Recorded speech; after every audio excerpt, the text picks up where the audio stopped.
Alex Philips का कहना है कि मैं आपको गलत फैक्ट्स बता रहा हूं। तो चलिए बात करते हैं दिल्ली मेट्रो की। मैं एक टॉप के कंटेंट क्रिएटर का वीडियो देख रहा था जिसने इनडायरेक्टली दिल्ली मेट्रो का पूरा क्रेडिट यूपीए को दे दिया और गुड़गांव फ्लड्स का पूरा बिल बीजेपी के नाम पे फाड़ दिया। तो वो कितने सही है? मैं 4 एआई टूल्स यूज करूंगा क्योंकि मेरे पास एआई फिएस्टा नहीं है। देखते हैं मुझे एआई क्या बताता है। पहला सवाल दिल्ली मेट्रो के बारे में, अगर आपको दिल्ली मेट्रो का क्रेडिट अगर किसी एक इंसान को देना है तो वो कौन होगा? Chat GPT, Grok, Copilot, Gemini, चारों एआई टूल का एक ही आंसर था, डॉक्टर ई श्रीधरन, जिनको हम भारत का मेट्रोमैन भी कहते हैं। पर इस देश में इंजीनियर्स को कहां क्रेडिट मिलता है? सारा क्रेडिट तो पॉलिटिशियंस को मिलना चाहिए। तो मेरा दूसरा सवाल यही है कि अगर आपको दिल्ली मेट्रो का क्रेडिट अगर किसी एक पॉलिटिशियन को देना है तो वो कौन होगा? चैट जीपीटी और कोपायलट ने इसका आंसर दिया दिल्ली की former late CM Sheila Dikshit, और ग्रॉक एंड जेमिनाई ने इसका आंसर दिया हमारे former late prime minister Atal Bihari Vajpayee. Atal Bihari Vajpayee तो बीजेपी को बिलोंग करते थे और पहले तो आम आदमी पार्टी और कांग्रेस की सरकार थी दिल्ली में। तो बीजेपी का दिल्ली मेट्रो में क्या योगदान था? और यही था मेरा तीसरा सवाल। वैसे तो दिल्ली मेट्रो के ऊपर डिस्कशन 1980s में स्टार्ट हो गया था, पर वो अटल बिहारी वाजपेयी की सरकार थी जिन्होंने इस प्रोजेक्ट को फॉर्मल गो हेड दिया और हमें इस बात की भी कमिटमेंट दी कि हमें दिल्ली मेट्रो प्रोजेक्ट के लिए जो भी फाइनेंशियल और इंफ्रास्ट्रक्चर सपोर्ट चाहिए होगा वो हमें जापान से मिलेगा। दिल्ली में सरकार बदलने से दिल्ली मेट्रो प्रोजेक्ट में कोई अड़चन ना आए या फिर कोई पॉलिसी रिवर्सल ना हो, तो ये अटल बिहारी वाजपेयी ने इंश्योर किया बाईपार्टिसन सपोर्ट के साथ। और पिछले 10-11 सालों में सेंट्रल गवर्नमेंट में बीजेपी रही है, तो इसलिए मेट्रो फेज 2 से लेकर 5 तक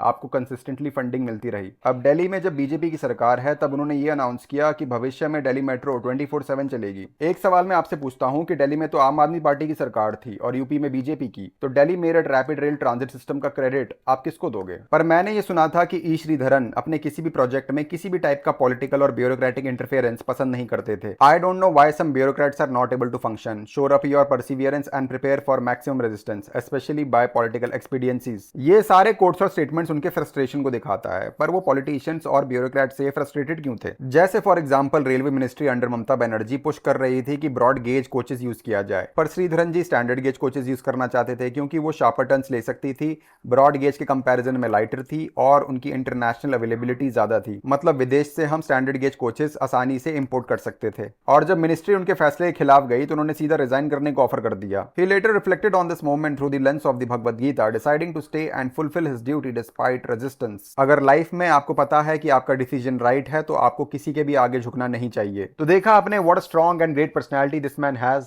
and that's why the entire success of Delhi metro goes to him. और कोई भी बड़े इंफ्रास्ट्रक्चर प्रोजेक्ट के लिए फंडिंग चाहिए होती है, अप्रूवल चाहिए होते हैं, तो इसमें सेंट्रल और स्टेट गवर्नमेंट ने दोनों ने मिलकर काम किया था। तो आप किसी एक पॉलिटिकल पार्टी को क्रेडिट नहीं दे सकते। पर शायद ये चारों एआई टूल्स गलत आंसर दे रहे हैं और एआई फिएस्टा सही आंसर देता है। ये मैं आप पे छोड़ता हूं। नेक्स्ट वीडियो में बात करेंगे गुड़गांव फ्लड्स के बारे में। तब तक के लिए जय हिंद, जय जगन्नाथ।